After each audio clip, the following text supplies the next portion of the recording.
యేసయ్యా ప్రేమకే రూపమా ప్రియమార నిన్ను చూడని ప్రియమైన యేసయ్యా ప్రేమకే రూపమా ప్రియమార నీతో ఉండని నా ప్రియుడా యేసయ్యా ఆశతో ఉన్నానయ్యా నా ప్రియుడా యేసయ్యా ఆశతో ఉన్నానయ్యా ఆనందము సంతోషము నీవేనయ్యా ఆశ్చర్యము నీ ప్రేమయే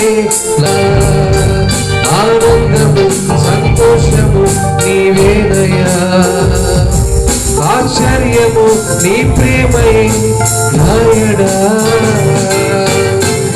ప్రియమైన యేసయ్యా ప్రేమకే రూపమా ప్రియమార నిన్ను చూడని ప్రియమైన యేసయ్యా ప్రేమకే రూపమా ప్రియమార నీతో ఉండని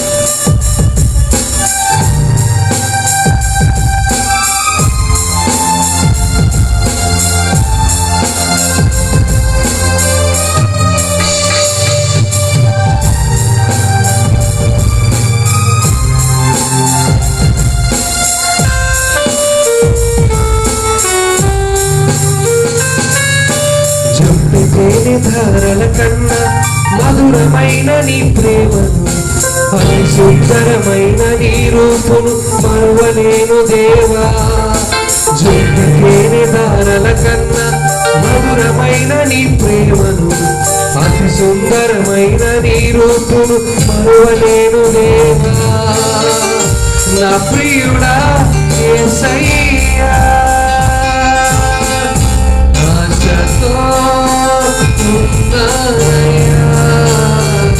నా ప్రియుడా యేసయ్యా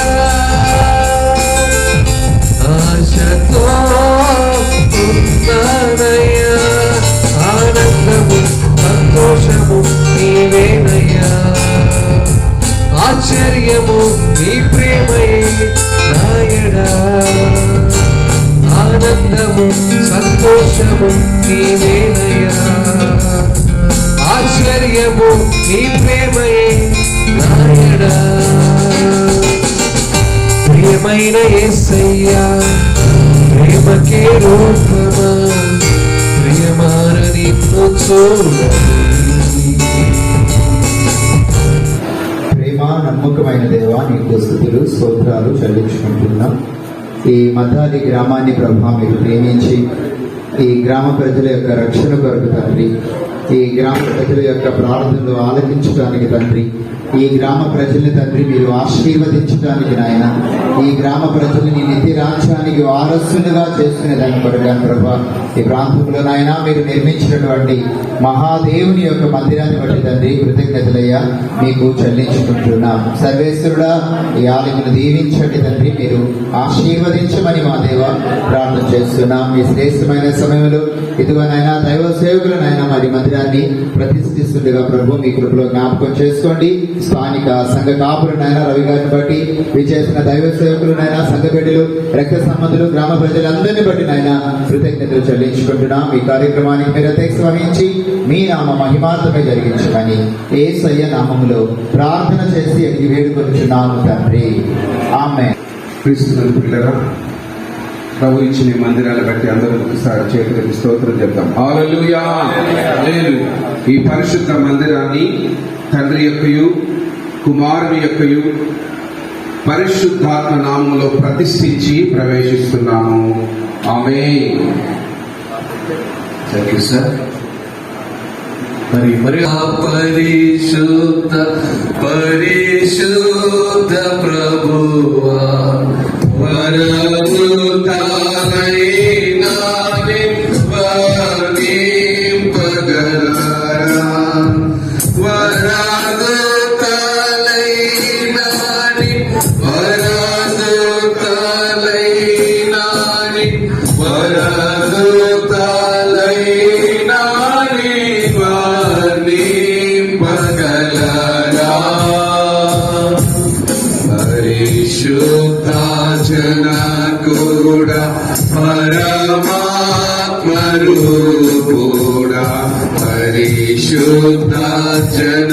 కూడా పరమాత్మలు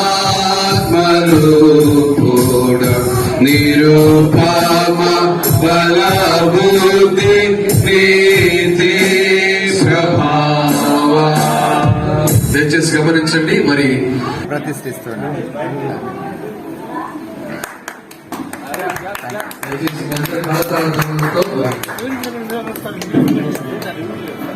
సార్ వస్తుండగా ఒకసారి మీ కరతాల ధోరణులతో మరి సార్ అలాగే ఆదరణ మినిస్ట్రీస్ హైదరాబాద్ వ్యవస్థాపకులు డి సంపత్ కుమార్ గారిని మరి సాధారణంగా ప్రేమపూర్వకంగా ఆహ్వానిస్తున్నాం. ఆదరణ మినిస్ట్రీస్ సహ మాస్టర్ గారైనటువంటి నెల్లూరు సంఘానికి మరి మాస్టర్ గా ఉంటున్నటువంటి డి ప్రతాప్ కుమార్ గారిని రావాల్సిందిగా మనం చేస్తున్నాం. వేదికకు కావాల్సిందిగా మనం చేస్తాం. మరి ఈ సమయానికి అధ్యక్షుల వారికి అప్పగిస్తున్నాం.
గట్టిగా పడాలి.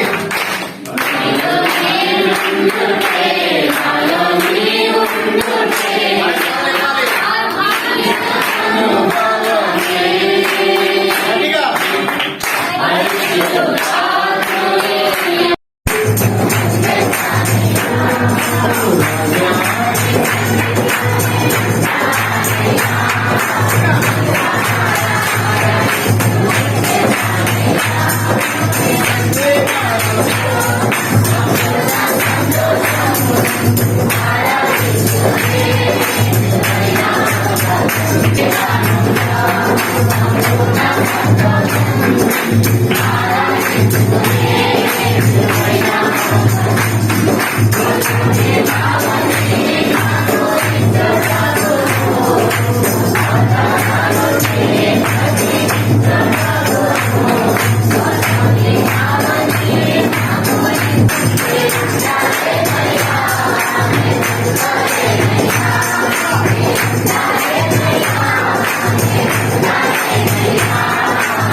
ఆదరణ పొందే మందిరముగా ఈ మందిరమును ప్రతిష్ఠించమని ప్రార్థన చేస్తూ ఈ సమయాన్ని మీకు సమర్పిస్తూ సమస్త స్తుతి ఘనత మహిమ ప్రభావం మీకే ఆరోపించుకుంటూ యేసుక్రీస్తునామం ఆయన దేవుని బిడ్డారా, ఆయన ఏమై ఉన్నాడు, ఆయన ఎలాంటి వాడై ఉన్నాడు, ఒకసారి ఆయన వైపు చూద్దాం. దేవాది దేవుని వైపు చూద్దాం.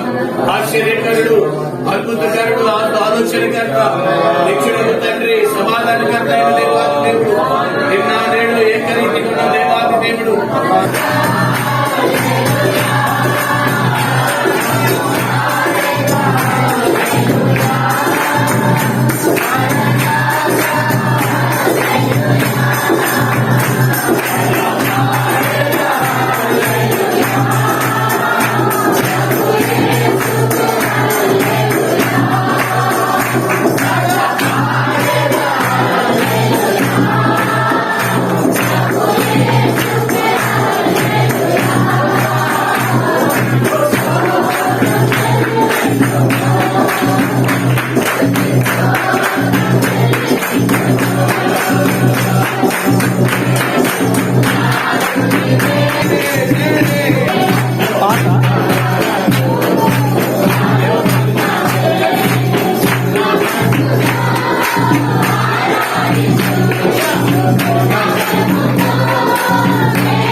ఎంత మహిమ కలిగిన దేవుడు ఉన్నాడు, ఆశ్చర్య కార్యములు చేయవాడు ఉన్నాడు.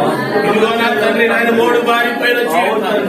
ఓ ఇక అయిపోయింది, ఇక లేదు అనుకుంటున్నప్పుడు ఇదిగో నాయన నా తండ్రి 3 బారిన జీవితాలను స్వీకరింపజేయగలిగిన దేవా, ఓ పొద్దు నుండి నాయన చిగురును పుట్టించిన దేవా, మతాలి గ్రామంలో ఇదిగో మా పూర్వీకులను అవును తండ్రి, ఎందరో నాయన తండ్రి ఎన్నో మార్లు నాయన తలంచినారు కానీ తలంచున్నారు ఆయన కార్య రూపంలోనికి తీసుకుని రాలేకపోతే ఈ దినాన నా తండ్రి నీ బిడ్డలు మీరు ఏర్పరుచుకొని నా తండ్రి దాసుని రవి కుటుంబాన్ని మీరు జ్ఞాపకం చేసుకొని ఇదిగో నాయన మీరు చిగురింపజేసినందుకు నీకు వద్దు నుండి చిగురును పుట్టించినందుకు నీకు జీవితాలను చిగురింపజేసిన దేవా ఆశీర్వాదములకు ఇదిగో నాయన నాంది పలికిన తండ్రి అక్కడికి రక్తం ఇదిగో ప్రభువా నాయన ఎంతో వ్యయ ప్రయాసాలు కూర్చి నాయన తండ్రి బిడ్డ నాయన పరిచర్యను బట్టి కూడా దీవించండి నాయన తండ్రి ప్రభువా నాయన ఆయన ద్వారా అనేక మందికి వాక్యము చెప్పబడే భాగ్యం దయచేదురని వేడుకుంటున్నాను నాయన అనే భాగ్యం దయచేదురని వేడుకుంటున్నాను నాయన ఇదిగో ప్రభువా నాయన తండ్రి ఇక్కడ వచ్చిన ప్రతి ఒక్కరిని బట్టి దీవించండి నాయన ప్రభువా నాయన దూర ప్రదేశంలో వచ్చిన వారిని దగ్గర వారిని అందరిని కూడా నాయన మీ వాక్యం నింపి బలపరిచి దీవించమని వేడుకుంటున్నాను నాయన వచ్చిన దైవజనులను బట్టి దీవించండి నాయన యేసయ్య ప్రభువా నాయన మీకే వందనాలు స్తోత్రాలు చెల్లించుకుంటున్నాను దేవా ఇదిగో ప్రభువా వాక్యము చెప్పనై ఉన్న మీ దైవదాసును బట్టి దీవించండి నాయన నీ జనులైన ఇశ్రాయేలీయులు నీ దృష్టి ఎదుట పాపము చేసిన వారై తమ శత్రువుల బలములకు నిలువలేక పడిపోయినప్పుడు వారు నీ యొద్దకు తిరిగి వచ్చి నీ నామమును ఒప్పుకొని నీ మందిరమునందు నీ సన్నిధిని ప్రార్థించి విన్నపము చేసిన ఎడల ఆకాశముందు నీవు విని నీ జనులైన ఇశ్రాయేలీయులు చేసిన పాపమును క్షమించి వారిని వారి పితరులకును నీవిచ్చిన దేశమునకు వారిని మరలా రప్పించుదువు గాక. వాన కురియకున్నప్పుడు వారు ఈ స్థలము తట్టు తిరిగి ప్రార్థన చేసి నీ నామమును ఒప్పుకొని నీవు వారిని శ్రమ పెట్టినప్పుడు వారు తమ పాపములను విడిచిపెట్టి తిరిగిన ఎడల ఆకాశమందున నీవు ఆలకించి నీ సేవకులను నీ జనులకు ఇశ్రాయేలీయులు చేసిన పాపమును క్షమించి వారు నడవవలసిన మంచి మార్గమును వారికి బోధించి నీవు నీ జనులకు స్వాస్థ్యముగా ఇచ్చిన ఆయా వాక్యానుసారమైన జీవితాలు నాయన మేము జీవించటకు నాతను అనుసరించటకు నాయన మీ కృప మాకు దయచేయమని వేడుకొంచు వాతావరణాన్ని స్వాధీనంలో ఉంచుకోమని మా ప్రభు మా రక్షకుడు అని ప్రభు నేర్చుకున్నాం బెట్ట మిక్కిలి వెతిమాలు వేడుకుంటున్నాం తండ్రి. పరిశుద్ధ పరిశుద్ధిని అందరూ చదవాలి. నా దృష్టియు నా మనస్సును నిత్యము దీని మీద ఉండును. హల్లెలూయా. దేవుని సన్నిధిలో ఉంది. అర్థమవుతామా? అంటే దేవుని సన్నిధిలో దేవుని బలిపీఠం ఉన్న స్థలంలోనికి నేను వస్తా అంటున్నాడు దావీదు. ఎందుకయ్యా ఇక్కడికి ఎందుకు రావాలయ్యా, ఇక్కడికి ఎందుకు రావాలి అంటే ఆయన అన్నాడు నాకు ఆనందమును సంతోషం. చెప్పండి అక్కడ ఏముందమ్మా? ఆనందమును. చెప్పండి ఏముందమ్మా ఇక్కడ? ఆనందమును సంతోషం. లోకములో ఎక్కడ ఎవరు ఇవ్వలేని ఆనందం, లోకములో ఎక్కడ తొలగినటువంటి సంతోషం. లోకములో ఎవరిచ్చినా తాత్కాలికమైనదే కదా అమ్మా, కాసేపు ఉండేటువంటిదే కదా. నేనేమంటానంటే ఈ లోకములో ఆలోచించునమ్మా, ఏ కుటుంబాన్ని మనము కదిలించినా డబ్బున్నా లేకపోయినా, చెప్పండి బంగారం ఉన్నా లేకపోయినా, ప్రతి కుటుంబంలో దుఃఖం ఖచ్చితంగా ఉంటుంది. హల్లెలూయా. మానసిక వేదన ప్రతి కుటుంబంలో ఉంటుంది. సంతోషానికి ఆనందానికి కరువైన కుటుంబాలు చాలా ఉన్నాయి. నా భర్త ఇంకా మారలేదే, నా బిడ్డలు నేను చదివించగలుగుతానా లేదా, వివాహాలు చేయగలుగుతానా లేదా, కుటుంబ వ్యవస్థను ముందుకు తీసుకెళ్తానా లేదా, అప్పుల భారాలు తీరుతాయా లేదా, ఈ శోధన పోతుందా లేదా. అబ్బా కొంతమంది అయితే కన్నిటిని ఆహారంగా తినేవారు కూడా లేకపోలేదు. నేనేమంటా అంటే రండి మీ దుఃఖ దినములో సమాప్తములగును గాక. హల్లెలూయా. దేవుని సన్నిధి అంటే మీ దుఃఖ వస్త్రాలు తీసివేసి, మీ శాప వస్త్రాలు తీసివేసి, మీ సమస్యలు, శోధనలు, ఆర్థిక ఇబ్బందులు, రోగాలనే వస్త్రాలు తీసివేసి అమ్మా మీకు సంతోషము ఆనందం చెప్పనా సఖ్యము కానంత సంతోషాన్ని ఇచ్చేటువంటి స్థలం ప్రపంచంలో ఎక్కడైనా ఉందంటే ఏందమ్మా చెప్పండి, చెప్పండి అమ్మా. ఇంకొక మాట చెప్పించేస్తాను పాస్టర్, ఇంకొక మాట మాత్రమే చూడండి కదా దయచేసి, ఇంకొక మాట మాత్రమే నేను చదివి పాస్టర్ గారికి నేను సమయాన్ని ఇస్తాను. పరిశుద్ధ గ్రంథంలో మనం చూసినట్లయితే కీర్తన భాగంలోనే 65వ కీర్తన 4వ వచనాన్ని చదువుకుందాం. 65:4 నీ ఆవరణములో నివసించినట్లు నీవు ఏర్పరచుకొని చేర్చుకున్నవాడు ధన్యుడు, నీ పరిశుద్ధ ఆలయము చేత మందిరంలో ఏమున్నాయమ్మా? తేళ్ళ చెప్పడం ఏమున్నాయి మందిరంలో? మేలులున్నాయి. కీర్తనాకారుడు అయ్యా ఇదిగో నీ ఆవరణములో, అయ్యా నీ పాద సన్నిధిలో అయ్యా నీ ప్రార్థనా మందిరంలో, ఈ చర్చిలో అమ్మా చెప్పండి ఏమన్నాయమ్మా? నీ బిడ్డలకు మేలులు కావాలా? రండి. గ్రామ ప్రజలారా, నీ కుటుంబంలో మేలులు కావాలా? రండి. దేవుని సన్నిధికి వచ్చి, ఈ దేవుని మందిరానికి వచ్చి భయభక్తులతో దేవుని ఆరాధిస్తే, దేవుని గణపరిస్తే, దేవుని మహిమపరిస్తే, నేనేమంటా అంటే మేలునకు వ్యతిరేకంగా పనిచేస్తున్న ప్రతి కీడు మీ గృహాల నుంచి పారిపోవును గాక, ప్రతి శోధన పారిపోవును గాక, ప్రతి సమస్య పారిపోవును గాక, అపవాది బంధకాలు దూరమైపోవును గాక. చెప్పడం అదే మందులు ఏమన్నాయమ్మా? నీకు ఏ మేలు కావాలి అసలు? అయ్యా నా బిడ్డకి జాబ్ కావాలయ్యా, మేలే కదా. మంచిగా వివాహం కావాలయ్యా, మేలే కదా. ఇల్లు కట్టుకోవాలయ్యా, మేలే కదా. వివాహం చేయాలయ్యా, మేలే కదా. ఒక్కటి కాదు, రెండు కాదు, ఒక కుటుంబానికి ఎన్ని మేలులు కావాలో చెప్పనమా? లెక్క పెట్టలేని మేలు ఎక్కడ చెప్పండి. హల్లెలూయా. దేవుని మందిరం అంటే 4 గోడలు కాదండి, దేవుడు కోరుకున్నాడు దీన్ని. హల్లెలూయా. ఇక్కడ దేవుని కనుదృష్టి ఉన్నది, దేవుడు మనల్ని చూస్తున్నాడు. ఇక్కడ దేవుని మనస్సు ఉంది. నీ ప్రతి అంతరంగంలో ఉన్న బాధని అర్థం చేసుకొని నీకు జవాబు ఇవ్వడానికి, ప్రతిఫలం ఇవ్వడానికి, ఇక్కడ సంతోషము, ఆనందము రాసులు రాసులుగా పోస్తున్నాయి. నీ దుఃఖం అంతా కూడా దేవుడు కొట్టివేయడానికి, సమాప్తి చేయడానికి. అంత మాత్రమే కాదు, ఇది మేలున్నటువంటి స్థలం. హల్లెలూయా. చెప్పండి, ఏ స్థలం ఇది? మేలున్నటువంటి స్థలం. సో ఇంత అమూల్యమైన ఆశీర్వాదాలు, శ్రేష్టతలు ఉన్నటువంటిది ఈ జీవము గల దేవుని సంఘం. అందుకనే కీర్తనగా అంటున్నాడు, అయ్యా ఎప్పుడు నేను నీ సన్నిధికి వచ్చేదనయ్యా. అవును, నిజంగా ఈ మద్దాలి గ్రామ ప్రజలారా, మీరందరూ కూడా దీవించబడిన వారు, మీరందరూ కూడా ధన్యులు. ఎందుకో తెలుసా? అంత గొప్ప దేవుని యొక్క మందిరాన్ని మీరు నిజంగా పొందుకున్నారంటే ఇది గొప్ప భాగ్యం. దేవుడు ఈ గ్రామాన్ని ప్రేమించి మీకు ఒక మందిరాన్ని ఇచ్చి, సో మీకు ఒక మంచి దైవ సేవకులు ఏర్పాటు చేసి అద్భుతమైన రీతిలో ఈ సంఘము ద్వారా మిమ్మల్ని నిత్య రాజ్యమైనటువంటి పరలోక పట్టణానికి తీసుకెళ్ళడానికి ఇది ఒక రథ సారథి లాంటిది అమ్మా. ఇది ఒక ఆలోచించండి, వాహనం లాంటిది. సో నిజంగా మీరు అందరూ కూడా ధన్యులే. ఇటు భౌతికంగా, ఆధ్యాత్మికంగా సర్వశక్తి గల దేవుడు ఈ మందిరం ద్వారా దేవుడు మీకు లెక్కలేని మేలులు, అద్భుతాలు, ఆశ్చర్యమైన కార్యములు చేయునుగాక. చెప్పండి హల్లెలూయా, హల్లెలూయా, హల్లెలూయా.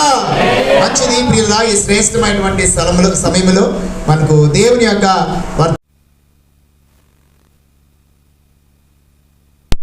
దేవుడు ఆశించిన స్థలం. అందుకే నేను మొదటిగా చెప్తా ఉన్నాను, ఇది పరిశుద్ధ మందిరము. ఎందుకో తెలుసా? సర్వశక్తుడైన దేవుడు ఎటువంటి వాడో లేఖనం స్పష్టంగా సెలవిస్తా ఉంది. ఆయన పరిశుద్ధుడు అని లేఖనం పలుకుతా ఉంది. యెషయా అనేటువంటి భక్తుడు గొప్ప దర్శనాన్ని చూస్తూ ఉన్నాడు. ఆ గొప్ప దర్శనం చూస్తున్నప్పుడు అత్యున్నతమైన సింహాసనం మీద ఆసీనుడైన ప్రభువుని ఆయన చూచాడు. అత్యున్నత సింహాసనం మీద ఆసీనుడైన ప్రభువుని చూచాడు. యెషయా గ్రంథం 6వ అధ్యాయం ఆరంభ వచనాల నుంచి చూస్తే, పరలోకములో దేవుని దూతలు కనబడ్డారు ఆయనకి. ఒక్కొక్కరికి 6 రెక్కలున్నాయి. 2 రెక్కలతో ముఖాన్ని కప్పుకున్నారు దేవుని మహిమను చూడలేక. 2 రెక్కలతో కాళ్ళు కప్పుకున్నారు, విధేయతకు సూచన. 2 రెక్కలతో ఎగురుతున్నారు, అది ఆరాధించడం. ఈ 6 రెక్కలు కలిగిన సరాపులు, కెరూపులు ఒకటే మాట, సైన్యములకు అధిపతిగా యెహోవా పరిశుద్ధుడు, పరిశుద్ధుడు, పరిశుద్ధుడు, పరిశుద్ధుడు, పరిశుద్ధుడు, నాన్ స్టాప్. యోహాను భక్తుడు పరలోక దర్శనం చూసినప్పుడు ప్రకటన గ్రంథంలో కూడా వ్రాయబడిన మాట ఏంటంటే, భూత వర్తమాన భవిష్యత్ కాలంలో నివసించు సర్వాధికారియు దేవుడునకు ప్రభువు పరిశుద్ధుడు, పరిశుద్ధుడు, పరిశుద్ధుడు, పరిశుద్ధుడు అని మానకుండా రాత్రి పగలు స్తోత్రాలు. నేను చెప్తున్నాను, ఈ మందిరము ఎవరి మందిరం? దేవుని మందిరం. ఈ దేవుని మందిరము పరిశుద్ధుడైన దేవునిది గనక ఎవరు అపవిత్రతతో ఉన్నా, ఎవరు అవిధేయతతో ఉన్నా, ఎవరు ఏ కట్లతో ఉన్నా, ఎవరు ఏ చిక్కులతో ఉన్నా, పరిశుద్ధ మందిరములోనికి వస్తే ఈ పరిశుద్ధుడైన దేవుడు తన పరిశుద్ధత చేత వారందరినీ విమోచించి పరిశుద్ధపరుస్తాడు. పరిశుద్ధత లేకుండా ఎవరు దేవుని చూడలేరు. పరిశుద్ధత కేవలం పరిశుద్ధుని వలన మాత్రమే కలుగుతుంది.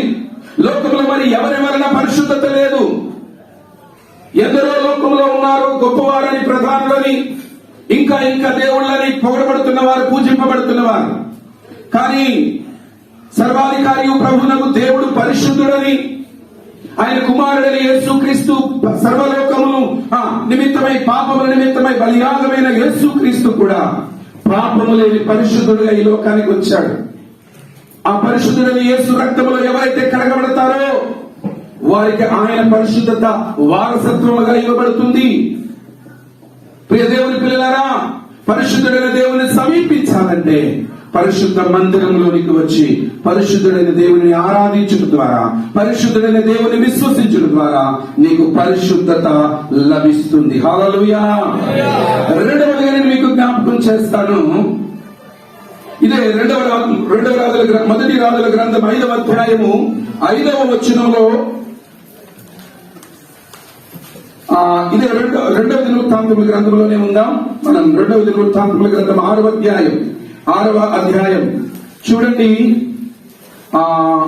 7వ వచనం నుండి. రెండవ దినవృత్తాంతములు 6వ అధ్యాయము 7వ వచనం నుండి. ఒక మందిరాన్ని కట్టించవలనని నా తండ్రి అయిన దావీదు మనోభిలాష గలవాడాయన. ఈ మందిరము రెండవదిగా, మొదటిగా ఈ మందిరము దేవుని పరిశుద్ధతను తెలియచేసేది. రెండవదిగా ఈ మందిరము దేవుని నామము ఘనపరచబడి నిమిత్తమై. చెప్పండి, ఎందుకు ఈ మందిరం? రవి పాస్ గారు గొప్ప చేయడానికో, కనివేటి గుర్రాల లేకపోతే ధోనియపర్తి వాళ్ళ కుటుంబాలు గొప్ప చేయబడడానికో ఈ మందిరం కట్టబడలేదు. దేవుని నామము గొప్ప చేయబడాలి. ఆయన నామము అన్ని నామముల కంటే పైనామము. ఏదో తలా ఒక చెయ్యేస్తే ఈ మందిరం అయిందేమో కానీ చెయ్యేసిన ప్రతి ఒక్కరికి వేదిక మీద కూర్చోబెట్టాలంటే కుదరదు. ఒకవేళ ఈ లోకంలో అలాంటి మెప్పులు, ఘనతలు ఈ లోకంలోనే అవి ఉంటాయి. నిత్య రాజ్యంలో అసలైన స్థానం దక్కదు. తెర ముందు అందరూ చేస్తారేమో కానీ ఆ తెర వెనక చేయడం అసలైన పరిచర్య, ప్రార్థనా పరిచర్య, ఆర్థికంగా సహాయపడే పరిచర్య చాలా ప్రాముఖ్యమైనది. ప్రియులారా, మందిరము రెండవదిగా చెప్తున్నాను, ఇది దేవుని మహిమ కొరకు. లోకంలో మన దృష్టిలో గొప్పోళ్ళు చాలా మంది, అధికారులు కొంతమంది ఉంటారు. వాళ్ళు లోకంలో గొప్ప నాయకులు కావచ్చు. మందిరంలోనికి వచ్చిన తర్వాత అందరూ ప్రభు బిడ్డలే. చెప్పండి, అందరూ. చాలా కాలం క్రితం గొప్ప మహారాణిగా పేరుగాంచినటువంటి క్వీన్ ఎలిజబెత్ సూర్యుడు అస్తమించని రాజ్యానికి రాణిగా ఉంటుంది. ఇంగ్లాండ్ దేశానికి రాణి. ఆ మహారాణి దేవాలయంలోనికి వెళ్ళిందంట ఆరాధించడానికి. అప్పటికే ఆరాధన ఆరంభమైంది. ఎక్కడ ఖాళీ ఉందో అక్కడ కూర్చుందట. కూర్చోగాని ఆ పక్కన కూర్చున్న సాధారణమైన వ్యక్తి, అమ్మో రాణిగారి పక్కన ఉన్నానా అని లేచి ఒక అడుగు వెనక్కి వెళ్ళి కూర్చుందట. అయితే అది గమనించినటువంటి రాణి గారు ఆమె కూడా లేచి ఒక అడుగు వెనక్కి వెళ్ళి ఆమె ప్రక్కనే కూర్చుందట. ఏంటి రాణిగారు, మళ్ళా నేను ఆమె ఉందనే కదా జరిగాను, రాణిగారి ప్రక్కన నేను కూర్చోవడం ఏంటి? మళ్ళా రెండవసారి ఆమె లేచి ఇంకొక స్థలానికి వెళ్ళి కూర్చుంటే ఈమె కూడా లేచి అక్కడ కూర్చుంది. ఆమె గుండెగాడు ఎక్కువైపోయిందట. ఏంటిది? మూడవసారి ఆమె లేచి వెళ్ళిపోతున్నప్పుడు చేయబట్టుకొని అలా క్రిందకి లాగి అంటుందంట, ఇది దేవుని మందిరం. హల్లెలూయా. లోకంలో నేను రాణిని కావచ్చు కానీ మందిరంలో మనమందరం దేవుని పిల్లలం. ఇది దేవుని మందిరం. హల్లెలూయా. అర్థమవుతుందా? కొంతమంది ఉంటారు లోకంలో అందరు వాళ్ళకి శరీరం కొడితే ఇక్కడికి వచ్చాక అందరు వాళ్ళకి ప్రైజ్ లాడ్ చెప్పాలి, వాళ్ళెవరికి చెప్పరు. ఎందుకంటే మాకు అలవాటు లేదు. మాకు అందరూ సెల్యూట్లు కొడతారు కాబట్టి మందిరంలో మాకే అందరూ మొదటి ప్రైజ్ లాడ్ చెప్పాలి. నో, నీవు దేవుని బిడ్డలే, పక్కన వాళ్ళు దేవుని బిడ్డలే. మనమందరం దేవుని మందిరం అంటే దేవుని ఇల్లు. చెప్పండి, ఎవరి ఇల్లు? దేవుడు మనందరికి ఏమవుతాడు చెప్పండి అమ్మా, ఏమవుతాడు? శిష్యులు అడిగారు, యేసయ్యా పరలోకంలో తండ్రి ఉన్నాడు అంటున్నారే, ఆ తండ్రిని ఏమని పిలవాలి? ఎలా ప్రార్థించాలి అని అడిగితే అప్పుడు యేసు ప్రభు శిష్యులకు నేర్పుతూ మొట్టమొదటిగా చెప్పిన మాట, పరలోకమందున్న మా తండ్రిని పిలవండి అన్నాడు. అంటే పరలోకంలో మనందరికి ఎవరున్నారు? చెప్పాలి, ఎవరున్నారు? ఆయన నాకు తండ్రి. చెప్పండి, ఆయన నాకు, నా కొడుక్కి, నా కొడుక్కి, ఆ కొడుక్కి. ఇది విచిత్రం. అందరికి తండ్రి. ఎవరికి మామయ్య ఎవడు, ఎవరికి తాతయ్య, అది విచిత్రం. అందుకే ఆయనకు ఒక పేరుంది, నిత్యుడగు తండ్రి. Ever lasting father. ఆయన నిత్యుడగు తండ్రి, ఆయన అందరికీ తండ్రి. ఎప్పుడైనా ముఖ్యంగా ఆడవాళ్ళకి కష్టం కలిగితే ఎక్కడికి పోవాలనిపిస్తుందా? అమ్మగారింటికి. అమ్మగారింటికి బాబు దరిద్రం ఏంటో కొంతమందికి అమ్మగారి ఇల్లే పోయినాయి. కానీ విచిత్రం ఏంటో తెలుసా? ఈ అమ్మగారి ఇళ్ళన్నా గతించిపోతాయి కానీ ఇదిగో ఈ తండ్రి గారి ఇల్లు మాత్రం ఎప్పుడు మనకి రెడీగా ఉంటుంది. ఎంత ఏడవచ్చు, ఎంతగానైనా కూడా చెప్పుకోవచ్చు, ఎంతగానైనా కన్నీరు కార్చొచ్చు. నీకు కష్టం వచ్చినా, నష్టం వచ్చినా, బాధ వచ్చినా, వేదన వచ్చినా తండ్రి ఇంటికి వస్తే చాలు, ఆ తండ్రి నేను ఆదరిస్తాడు. హల్లెలూయా. అయితే ఒక మాట, తండ్రిగానే కనపరచండి. ఆయన నా తండ్రి కదా, నెత్తికి కూర్చోవద్దు. తండ్రిని తండ్రిగా కనపరచండి. ఆ తండ్రి పరిశుద్ధుడని గుర్తించండి. ఆ తండ్రి అతి గంభీరుడని గుర్తించండి. ఆయనను ప్రేమించి నీ కోసం తన కుమారుని యేసుక్రీస్తును దానం చేసిన తండ్రి అని గుర్తించండి. ఆ తండ్రి నామ మహిమ కొరకు, లేక ఘనత కొరకు, గొప్పతనం కొరకు ఈ మందిరం ఉండాలి. ఏ మనిషి కూడా మందిరంలో గొప్ప చేయబడడానికి వీలే. ఈ దినాలలో విచారం ఏంటో తెలుసా? మందిరాలు మనుషుల పేర్లతో మారిపోతున్నాయి. దేవునికి స్తోత్రం కలుగును గాక. హల్లెలూయా. మా చిన్నతనంలో ఏ చర్చికి ఏ ఫ్యాన్ ఇచ్చిన పేరు ఉండేది, చర్చికి ఏ బల్ల ఇచ్చిన పేరు ఉండేది. ఈ చర్చిలో ఏమీ లేనందుకు దేవునికి స్తోత్రం కలుగును గాక. నేను హైదరాబాద్ లో మందిరం గడుపుతున్నప్పుడు ఒకరు నాతో చెప్పారు, మేము చర్చిలో దాదాపు 15 ఫ్యాన్లు ఉంటాయన్నమాట. 15 ఫ్యాన్లు మేమే ఇస్తాం కానీ ఎక్కడ ఏం రాయాలా? నాకు వద్దు, దండం పెడతాను చెప్పిన. నాకు వద్దు, ఉచితంగా మేము ఇస్తాం కానీ రాయం. ఎవరిచ్చారో వారి పేరు పరలోకంలో దేవుడే రాసుకుంటాడు. హల్లెలూయా. మనుషులు ఎక్కడా కనపరచబడద్దు. ఈ బల్ల నాది, ఈ టవల్ నాది, ఈ బెలూన్ నాది, ఏవద్దు. ఇక్కడ కేవలం దేవుడు మాత్రమే.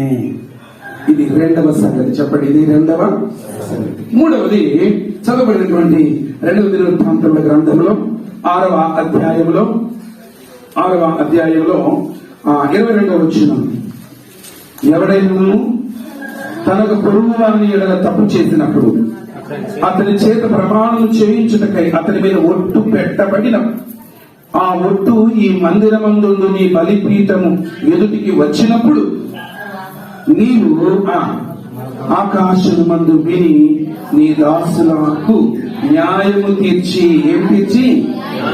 నేను ఒక మాట చెప్తున్నా, ఈ స్థలము మూడవదిగా న్యాయం తీర్చే స్థలం ఇది. ఎక్కడెక్కడ నీకు అన్యాయం జరుగుతున్నా కోర్టుల్లో న్యాయం జరగదమ్మా, దేవుని ఇంటిలో న్యాయం జరుగుతుంది. ఆయన న్యాయాధిపతి అయిన దేవుడు. ఎక్కడ నీకు అన్యాయం జరుగుతున్నా, బంధువుల మధ్య అన్యాయం, ఉద్యోగంలో అన్యాయం, స్నేహితుల మధ్య అన్యాయం, కులాల మధ్య అన్యాయం, ఎక్కడ చూసినా నీకు అన్యాయం జరుగుతా ఉంటే సొలొమోను భక్తుడు దేవాలయం కట్టించిన తర్వాత చేసిన ప్రార్థన ఇది. నేను మొదటిగా గుర్తు చేశాను కదా, దేవుడని యెహోవా కోరుకున్నాడు నా కొరకు పరిశుద్ధ స్థలాన్ని నిర్మించమని. కాబట్టి మోషే ఏం చేశాడు? మొదటిగా గుడారాలతో ఒక మందిరాన్ని నిర్మించాడు. ఇశ్రాయేల్ ప్రజలు ప్రయాణంలో ఉన్నారు కనుక వాళ్ళ ప్రయాణం మొదలైనప్పుడు అలా గుడారాలంతా మూట కట్టేసుకొని ఎక్కడ నివాసం ఉంచే అక్కడ మరలా ఏం చేసేవారు? గుడారాలు వేసి దాన్ని మందిరంగా ఆరాధించేవారు. అదే కొనసాగుతూ ఉండగా దావీదు కాలం నాటికి దావీదు మంచిగా రాజు అయిపోయాడు. మంచి దేవదారు రాళ్ళతో కట్టిన తన మంచి నివాసంలో ఉన్నాడు. దావీదుకు దేవుడు అంటే పిచ్చి ప్రేమ, దేవుని గొప్పగా ఆరాధించేవాడు. అయితే దావీదు మనసులో ఒక కోరిక కలిగింది, నేనేమో దేవదారు రాళ్ళతో కట్టినటువంటి చక్కని నివాసంలో నేను ఉంటున్నాను కానీ నా దేవుని మందస్థము గుడారాల మధ్య ఉంది. కాబట్టి నేను దేవుని కోసం ఏం కట్టాలని ఆశపడ్డాడు? మందిరం కట్టాలి. ఎవరైనా ఇల్లు కట్టాలంటే ప్రభుత్వం వారు ఏం చేయాలి? మనకి అనుమతి ఇవ్వాలి. మందిరం కట్టాలంటే దేవుడు అనుమతి ఇవ్వాలి. ఎవరైనా ఇల్లు కట్టాలంటే ప్రభుత్వం వాళ్ళు వచ్చి ఎంత హద్దులు ఉన్నాయి, పర్మిషన్స్ ఉన్నాయా లేదా అని అడిగినట్లు నాకు డబ్బులు ఉన్నాయి నేను కట్టుకుంటా అంటే కుదరదు. నీకు డబ్బు ఉన్నంత మాత్రం మందిరం కడితే కుదరదు. కొంతమంది పాస్టర్ల మీద కోపం వచ్చి మందిరం కట్టుకుంటారు, కొంతమంది చీల్చుకొని పోయి మందిరం కట్టుకుంటారు. కానీ దేవుని అనుమతి లేకుండా మందిరము అది ఆయన అనుమతించడు, ఆయన ఆమోదించడు. సొలొమోను రాజు కంటే ముందు తన తండ్రి అయిన దావీదు ఆశపడ్డాడు. అయితే దేవుడు అన్నాడట, నీ చేతులు రక్తసిక్తమైనవి, రక్తసిక్తమైన నీ చేతులతో నాకు మందిరం కట్టించొద్దు. నీ గర్భవాసమును పుట్టి కుమారుల చేత నేను మందిరాన్ని కట్టించుకుంటానన్నాడు. అలాగే దేవుడు సొలొమోను ద్వారా ఆ మందిరాన్ని కట్టించాడు. ఇప్పుడు సొలొమోను చేస్తున్న ప్రార్థన, ప్రభువా ఈ మందిరము నీ నామ ఘనత కొరకు కట్టాలని నా తండ్రి ఆశపడ్డాడు. ఇప్పుడు అదే మందిరాన్ని నీ నామ ఘనత కొరకు నేను కట్టించానయ్యా అని చెప్పి అక్కడ ప్రార్థన చేస్తున్నాడు. ఎవరైనా అన్యాయానికి గురయ్యి మందిరంలోనికి వచ్చిన ఎడల వారికి న్యాయం తీర్చయ్యా. సో ఎవరైనా అన్యాయముగా ఆయా ఇబ్బందికరమైన స్థితిగతులు గుండా వెళుతూ ఉంటే ఈ మందిరంలోనికి వచ్చి ప్రార్థన చేయటం వలన, ఈ మందిరంలోనికి వచ్చి ప్రార్థన చేయటం వలన నేను చెప్తున్నాను, దేవుడు మీకు న్యాయం చేస్తాడు. అన్యాయం జరిగినప్పుడు బంధువుల దగ్గరికి పరిగెట్టి వెళ్ళొద్దు, స్నేహితుల దగ్గరికి పరిగెట్టి వెళ్ళొద్దు, కోర్టుల దగ్గరికి, పోలీసుల దగ్గరికి పరిగెట్టి వెళ్ళొద్దు. దేవుని బలిపీఠం దగ్గరకు వచ్చి కూర్చో, దేవుని బలిపీఠం దగ్గర కూర్చో. ఎంత వేదన నీలో ఉన్నా గుండెల్లో పరి బాధనంతటిని దేవుని సందులో కుమ్మరించినలా నిత్యుడకు తండ్రి నీకు న్యాయము తీర్చే దేవుడై ఉన్నాడు. హల్లెలూయా, హల్లెలూయా, హల్లెలూయా. 24వ వచనం, 24 రెండవ దినవృత్తాంతములు 6:24. నీ జనులైన ఇశ్రాయేలీయులు నీ దృష్టి ఎదుట పాపము చేసిన వారై బలమునకు పడిపోయినప్పుడు తిరిగి వచ్చి ఒప్పుకొని ప్రార్థించి విన్నపము, this the place of prayer అని చెప్తున్నా. మూడవది గమనించండి, మొదటిగా ఇది పరిశుద్ధ స్థలము, రెండవది ఇది దేవుని నామ ఘనత కొరకు నిర్మించబడిన స్థలము, మూడవదిగా ఇది న్యాయము తీర్చే స్థలము, నాలుగవదిగా ఇది ప్రార్థించే. ఎవరైనా వచ్చి ప్రార్థించినప్పుడు ఆలకించయ్యా, ఎవరైనా వచ్చి ప్రార్థించినప్పుడు ఆలకించయ్యా. ప్రియ దేవుని పిల్లలారా, మన దేవుడికి ఒక పేరుంది, తెలుసా? ఆయన ప్రేయర్ ఆన్సరింగ్ గాడ్ అనే పేరు. ప్రార్థనలను ఆలకించే దేవుడు. ఎవరు ప్రార్థించినా ఒక జాతి వారు, ఒక కులం వారు అని ఏం లేదండి. అందుకే దేవాలయ శుద్ధీకరణ సమయంలో ప్రభు యేసుక్రీస్తు చక్కని మాట అంటాడు, నా మందిరము సమస్త జనులకు ప్రార్థనా మందిరం అనబడును. ఇంకొక మాట కూడా ఉంది, సమస్త అన్యజనులకు. హల్లెలూయా. కారణం ఏంటో తెలుసా? ఇశ్రాయేలు జనాంగం ఆయన తృణీకరించగా అన్యజనులకు ఆయన దక్కాడు. ఆయన తన స్వకీయులకు వచ్చెను, ఆ స్వకీయులు ఆయనను అంగీకరించలేదు కనుక తనను ఎందరూ అంగీకరించారో వారికందరికీ కూడా తన పిల్లల గుట్టకు ఆయన అధికారమును అనుగ్రహించాడు. ఇప్పుడు మనమందరం ఇశ్రాయేలులం కాదు, మనమందరం అన్యజనులం. అయితే ఇప్పుడు ప్రభువైన యేసునందు విశ్వాసం ఉంచడం వలన ఆయన మనకి దక్కాడు, ఆయన మన రక్షకుడయ్యాడు. సమస్త అన్యజనులకు ప్రార్థనా మందిరం. అవును, ప్రభువును విశ్వసించని వారందరికీ కూడా వాళ్ళ మందిరానికి వెళ్తేనే అని కాదు, మనం అనుకుంటాం వాళ్ళది వీళ్ళది అని. దేవుడు అంటాడు ఇది అందరిది అని. హల్లెలూయా. మందిరంలోనికి ఎవరైనా రావచ్చు, ఎవరైనా రావచ్చు, ఎవరైనా రావచ్చు. పాతకాలంలో మందిరం 3 ఉద్దేశాలకే వాడుకునేవారట. పుట్టగానే తీసుకొచ్చి పేరు పెట్టడానికి, పెళ్లి రోజు తీసుకొచ్చి తాళి కట్టించుకోవడానికి, చచ్చిపోతే సమాధిలో పెట్టడానికి. ఇట్లాంటి మహానుభావులు ఇప్పటికీ ఉన్నారు చాలా ప్రాంతాల్లో.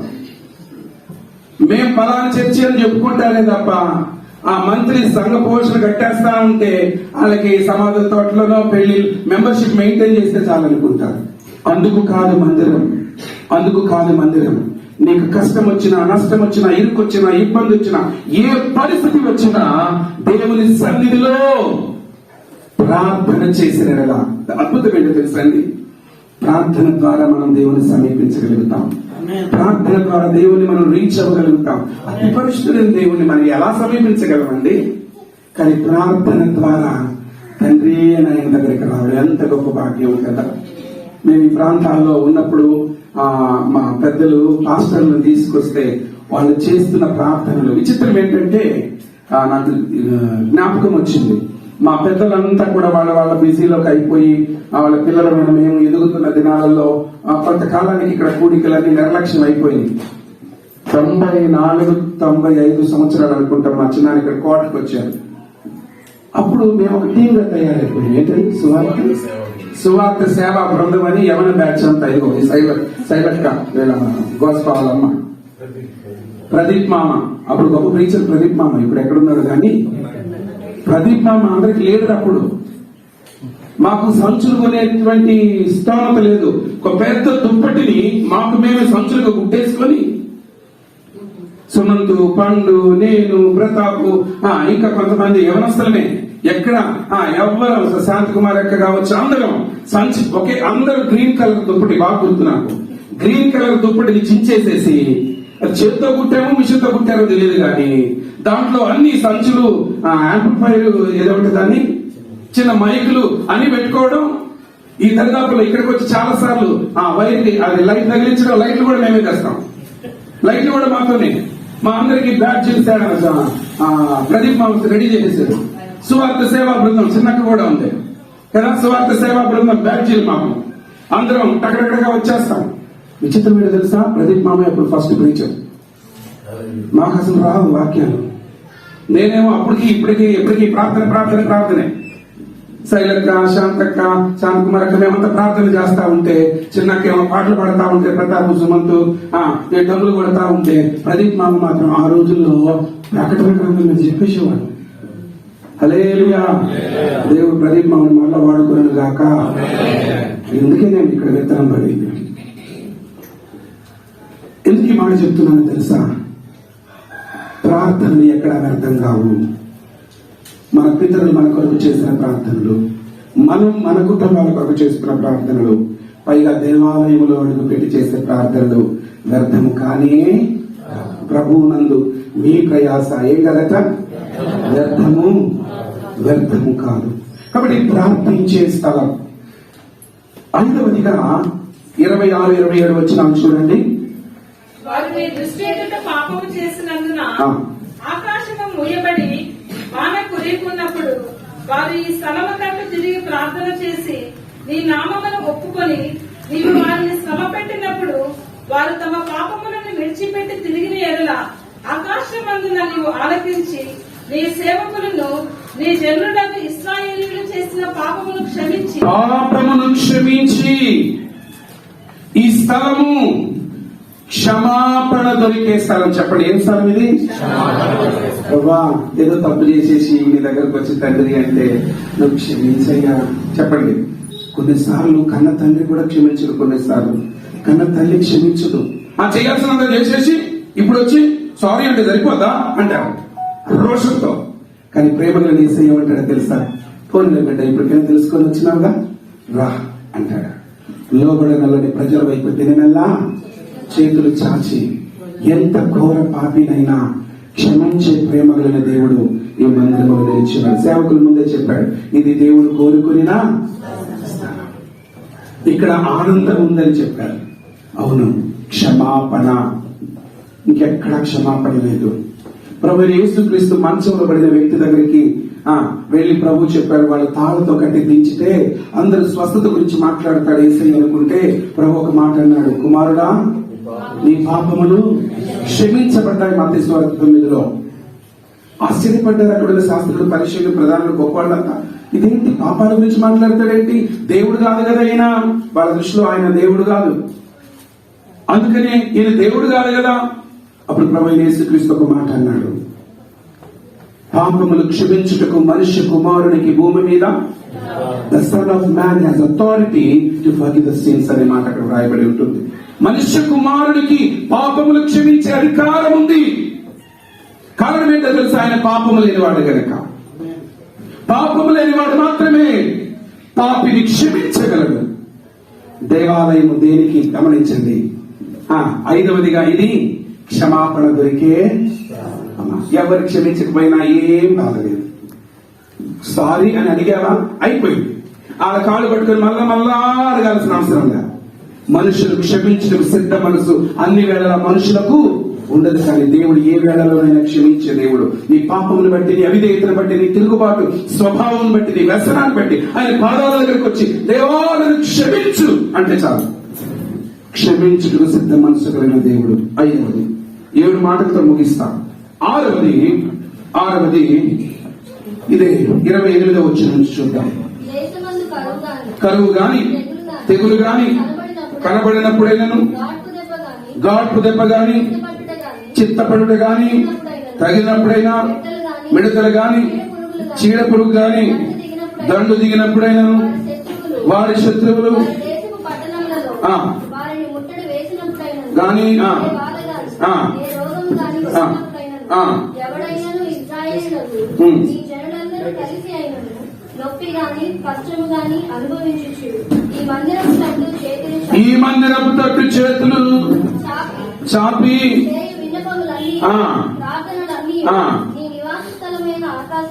జీవిత ప్రయాణంలో ఎలాంటి సమస్య వచ్చినా ఇదొక్కటే నీకు పరిష్కారం. ఇక్కడికి వస్తే చాలు. ఏడుపు గాని, గాడుపు గాని, వడదెబ్బ గాని, ఇబ్బందులు గాని, కరువులు గాని, కష్టములు గాని, తర్వాత ప్రభు దానికి జవాబిస్తూ వాటన్నిటి గురించి చెప్తాడు తర్వాత అధ్యాయంలో. అనగా జీవితంలో వచ్చే ఏ సమస్యకైనా ఏకైక పరిష్కార ప్రదేశం చెప్పండి. ఏకైక ఆ సమస్యకు కూడానా, ఈ సమస్యకు కూడానా, ఏ సమస్యకైనా ఒకటే పరిష్కారం. దేవుని మందిరం, దేవుని మందిరం, దేవుని మందిరం. చివరి మాట ఈ సంఘము ప్రభువైన యేసుక్రీస్తు చేత, అద్భుతం ఏంటో తెలుసా, ఈ సంఘము ప్రభువైన యేసుక్రీస్తు చేత విమోచించబడిన సంఘం. చెప్పండి. పాత నిబంధన కాలంలో సంఘము మందిరము అంటే ఈ రాళ్లతో కట్టబడినటువంటి కట్టడం. కానీ క్రొత్త నిబంధనలో మందిరం కంటే కూడా గమనించండి, సంఘము అనేది ప్రాముఖ్యమైన మాట. మందిరాన్ని మనుషులు కడతారు, సంఘాన్ని దేవుడు కడతాడు. హల్లెలూయా. సంఘం అంటే ఏంటో కాదు, క్రీస్తు రక్తములో విమోచించబడినటువంటి విశ్వాసుల సముదాయాన్ని. గ్రీకు భాషలో ఎక్లేషియా అనే మాట వాడతారు. అనగా పిలువబడిన వారు, నరకపు అంచుల్లో నుండి పిలువబడిన వారు, శాపపు అంచుల్లో నుంచి పిలువబడిన వారు, లోకముల నుండి ప్రత్యేకంగా ఉండడానికి నియమించబడిన గుంపునే సంఘం అంటారు. ఈ దినం ఇది సంఘము. చెప్పండి. మందిరం కాస్త ఇప్పుడు ఎలా మారుతుంది? సంఘం. ఈ సంఘము క్రీస్తు రక్తములో నుండి పుట్టింది. చెప్పాలి, ఎక్కడి నుంచి పుట్టింది? మనమందరం మన చేతి డబ్బులు ఇస్తే మందిరం కట్టారు, కానీ మనకు వచ్చిన రక్షణ ఎక్కడి నుంచి వచ్చింది? యేసయ్య రక్తంలో నుంచి వచ్చింది. యేసయ్య రక్తంలో నుంచి మనకి రక్షణ వచ్చింది. అనగా సంఘం పుట్టింది సిలువ చెంత, సంఘం పుట్టింది క్రీస్తు స్వరక్తములో నుంచి. అందుకే ఈ సంఘం అనేటువంటి ఈ వధువుని ఆయన తన స్వరక్తంతో సంపాదించుకున్నాడు. అద్భుతం ఏంటో తెలుసా, ఈ మందిరం కోసం ప్రభు రాబోట్లేదు, కానీ ఈ మందిరంలో ఉన్న సంఘము కొరకు ప్రభు రాబోతా ఉన్నాడు. ఈ మందిరంలో ఉన్న సంఘము నిమిత్తమై ప్రభు రాబోతా ఉన్నాడు. ప్రియ సంఘమా, చివరిగా నేను జ్ఞాపకం చేస్తా ఉన్నాను, ప్రభు అయిన యేసుక్రీస్తు పెళ్లి కుమారుడుగా ఒక దినాన్ని రాబోతా ఉన్నాడు. 2000 సంవత్సరాలుగా బోధించబడుతున్న బోధ ఏంటో తెలుసా? నా చిన్నతనం నుంచి కూడా చెప్పబడుతున్న బోధ ఏంటి? మనమందరం నిర్లక్ష్యం చేస్తా ఉన్నాం. ప్రభు రాబోతున్నాడు, ప్రభు రాబోతున్నాడు, ప్రభు రాబోతున్నాడు అంటే ఆమా చెప్పారులయ్యా, అప్పటి నుంచి అంటున్నాం, ఎప్పుడైనా వచ్చినాడా అన్న నిర్లక్ష్యం చాలా మంది. కానీ లేఖనములు ఎరిగిన వారు, శాస్త్రం ఎరిగిన వారు, ఖగోళ శాస్త్రం ఎరిగిన వారు, చరిత్ర ఎరిగిన వారు అందరూ చెబుతున్న సంగతి ఏంటో తెలుసా? బైబిల్ గ్రంథ ఆధారంగా ఇదిగో లోకం ముగిసిపోయే గడియ ఆసన్నమైంది. అంత మాత్రమే కాదు, ప్రభు రాకడ అతి సమీపంగా ఉంది. ఇప్పుడు గమనించండి, సంఘమైన మనమందరం ఆయన రాకడ సమయానికల్లా ఒకే ఒక కార్యం జరిగించాలి. ఏంటో తెలుసా? వధువుగా మనం సిద్ధపడాలి. చెప్పండి, ఎలా సిద్ధపడాలి? వధువు అంటే ఏంటి చెప్పండి? పెళ్లి కుమారుడు తయారవడం సులువా, పెళ్లి కుమార్తె తయారవడం సులువా? రాష్ట్ర గారు, ఎంగేజ్మెంట్ కి పెళ్లికి ఎవరంటే ఆలస్యంగా వచ్చేది? ఎందుకు? ఆ గుచ్చే ఒక పక్క పిల్లి ఎక్కడో పడి ఉంటుంది, దానికోసం ఇంటి దాకా పోవాలి. లేకపోతే ఇంట్లో లేకపోతే షాప్ కన్నా పోవాలి. మాలాంటి పాస్టర్లు వచ్చి ఏంటమ్మా తొందర అంటే ఉన్నది పాస్టర్ గారి జీవితంలో ఒకసారి చేసుకునే పెళ్లి 4 సార్లు చేసుకుంటారా? పెళ్లి కుమార్తె ఎలా ఉండాలి? అన్ని తెచ్చుకోవాలి. అందుకే వీళ్ళకి చేత కాక కొన్ని వేల రూపాయలు ఇచ్చి ఆ పెయింటింగ్ వేసి ఒక అమ్మాయిని తెచ్చి పెట్టుకుంటున్నారు పక్కన. ఆమె పెద్ద సూట్ కేసు పట్టుకునే వస్తుంది. పెద్ద సూట్ కేసు పట్టుకొని వచ్చేసి 3 కోటింగ్లు పెయింట్ కొట్టేస్తుంది ముఖం నిండా కదా. అయినా ఇంకా ఆలస్యమే. పెళ్లి కుమార్తె అంటే మామూలుగా తయారయ్యేవాళ్ళు కాదు. ఎలా తయారవ్వాలి అమ్మా? విచిత్రం ఏంటో తెలుసు, ఈ మధ్య కాలంలో పెళ్లి కూతురికి పక్కన ఏం కోరుకుంటారు, వాళ్ళు ఏమంటారు? నా టైం అయిపోయింది, ఇంకా 5 నిమిషాలు ఉంది, నేను 1:30కి ముగిద్దాం అనుకున్నా, 1 గంటకి మొదలు పెట్టాను. నేను ఎక్కువ టైం తీసుకోవాలి, ఎక్కువ చెప్తుంటే మళ్ళీ మీరు మంచిది. మీ గడియారంలో కనబడుతుంది, మీ ముఖాలే గడియారాలని చెప్పాను. మా అక్క ముఖం కూడా ఇంకా చాలా టైం ఉన్నట్టు కనబడుతుంది. మంచిది, 5 నిమిషాల్లో ముగిస్తా. పెళ్లి కుమార్తె సిద్ధపడాలి అని అంటే చాలా చాలా ఏదో ఒకటి హడావిడిగా అవ్వడానికి వీలే అవునా? 2000 సంవత్సరాలుగా ఈ పెళ్లి కుమార్తెగా సిద్ధపడడానికి సంఘానికి దేవుడు అవకాశం ఇస్తానే ఉంటే ఇదిగో ఇంకా మనుషులు ఏం చేస్తున్నారు చెప్పండి? నిర్లక్ష్యం చేస్తా ఉన్నారు. ఎలా సిద్ధపడాలి సంఘం అనే వధువు? మచ్చైనా ముడతైనా డాగైనా తిది మరియు ఏదైనా లేకుండా వివాహ దినమున పెళ్లి కుమార్తె ఎంత చక్కగా తయారవుతుందో ప్రభువుని యేసుక్రీస్తు మధ్యాకాశంలోనికి రహస్యంగా రాబోతా ఉన్నాడు. ఆయన రాబోయే ఆ గడియ కల్లా సంఘమైన మనమంతా ఎదుగో మచ్చైనా మడతైనా ముడతైనా డాగైనా అతిది మరి ఏదైనాను లేక నిర్దోషమైన నిష్కలంకమైనటువంటి బిడ్డలుగా ప్రభు కొరకు సిద్ధపడితే గమనించండి, ఈ మందిరాలు శాశ్వతం కాదు. ఈ మందిరాల్లో నివసిస్తున్న విశ్వాసులు నిత్య రాజ్య ప్రవేశం. నేను ఇంకొక మాట చెప్తాను, ఈ మందిరము పరలోక రాజ్యానికి మనుషులను తయారు చేసే ఒక కర్మాగారం లాంటిది. ఇది ఒక కర్మాగారం లాంటిది. ఇక్కడ ఒక వ్యక్తి ట్రైనింగ్ పొందడానికి ఒక ప్రదేశంలో ఉండి ట్రైనింగ్ అయిన తర్వాత ఉద్యోగంలోకి వెళ్ళినట్లుగా మందిరంలో కూర్చొని పరలోకం కొరకు మనం నేర్చుకుని పరలోకం కొరకు మనం సిద్ధపడితే ఆ పరలోక పెళ్లి కుమారుడు వచ్చినప్పుడు మనమందరం కూడా ప్రభు దగ్గరికి వెళ్ళిపోతాం. హల్లెలూయా. ఈ మందిరము దేవుడు కోరుకుని మొదటి మాట చెప్తారా? మీరు చెప్పేస్తే నేను ముగించేస్తా, లేదా మళ్ళా మొదలు పెడతా. మొదటిది ఏంటి చెప్పండి? పరిశుద్ధ స్థలం. రెండవది దేవుని ఘనత కొరకైన మందిరం.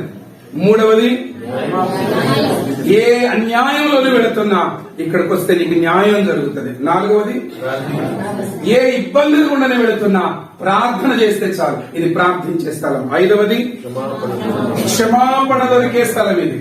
ఆరవది ఎలాంటి పరిస్థితుల్లో నీవు వచ్చినా ఇక్కడ ఏం దొరుకుతుంది చెప్పండి? అయ్యా పొలానికి వర్షం లేదయ్యా అంటావా? వాన కురియకుండా నేను ఆకాశపును మూసినప్పుడు నువ్వు నా మందిరంలోకి వచ్చి ప్రార్థన చేస్తే వర్షం ఇస్తానని చెప్పి వాక్యంలో ఉందా? ఇక టైం అయిపోయింది కాబట్టి నేను అన్ని చూపించిన తర్వాత అధ్యాయంలో ఉంది. నేను ఆకాశాన్ని మూసేస్తా, ఎందుకో తెలుసా? నువ్వు నాకు మొరపెట్టుకుంది. అప్పుడు నా మందిరంలోకి వచ్చి అయ్యా పొలమయ్యా పంటయ్యా అని నాకు మొరపెట్టావా? అప్పుడు వర్షం కురిపిస్తా. హల్లెలూయా. నేను తెగులు రప్పిస్తా.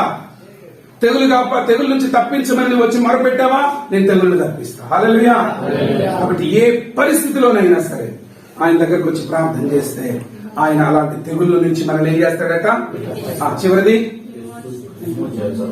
అమ్మా వధువు సంఘంగా ఉండడానికి.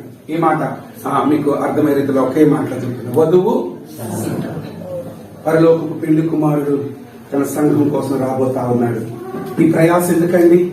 ఈ మందిరాలు ఎందుకండి? రవి గారు చక్కగా ఆయన్ని రిపేర్ చేసుకుని ఆ ఇంట్లో చక్కగా ఉండొచ్చుగా.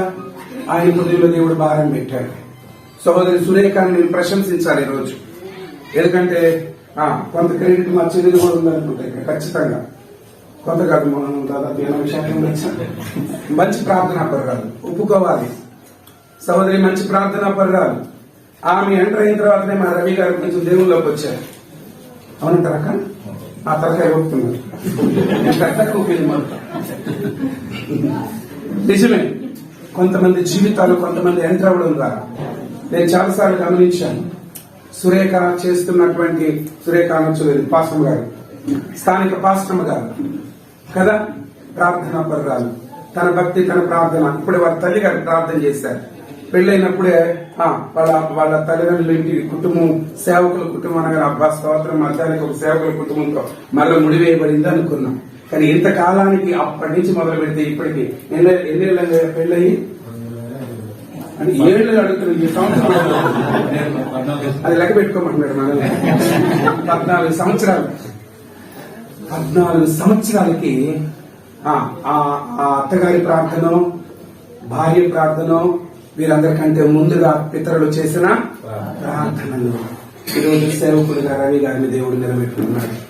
తప్పకుండా ఇక రాబోయే కాలంలో ఈ గ్రామంలో గొప్ప ఉజ్జీవం కలుగును గాక. ప్రశంసించాలి అండ్ కృతజ్ఞత తెలియజేయాలి. వేణనాయుడు గారి కుటుంబం, వేణనాయుడు గారి మిస్సెస్ ఇంతకు ముందు వచ్చి నాకు వందనాలు చెప్పారు. వాళ్ళ ముందు వాళ్ళ వాకిట్లో ఆడుకున్నాండి. నేను వచ్చి పాస్టర్ గారు వాళ్ళు ఇట్లా పెడతా ఉంటే నాకు అనిపించింది ఎంత గొప్ప ఘనత. ఆ అమ్మగారు కూడా వచ్చి ఇక్కడ ప్రార్థన చేసుకుంటున్నారట. అప్పట్లో ఏ సమస్య వచ్చినా అక్కడికి వెళ్ళి మా పెద్దలు మాట్లాడేవాళ్ళు, పర్మిషన్స్ కోసం అక్కడికి వెళ్ళి మాట్లాడేవాళ్ళు. వారు కూడా మా కుటుంబాలకి ఒక సహాయకులుగా ఉన్నారు. వేణనాయుడు గారి కుటుంబం కూడా సభాముఖంగా అండ్ మా కుటుంబ పక్షాన కూడా ఆ కుటుంబానికి, వేణనాయుడు గారి కుటుంబానికి వందనాలు ఖచ్చితంగా చెల్లిస్తాం. దేవుడు వారిని, వారి కుటుంబాన్ని సమృద్ధిగా దీవించును గాక. ఈ సంఘం ప్రభు రాకడ వరకు బలంగా నిలిచియుండును గాక.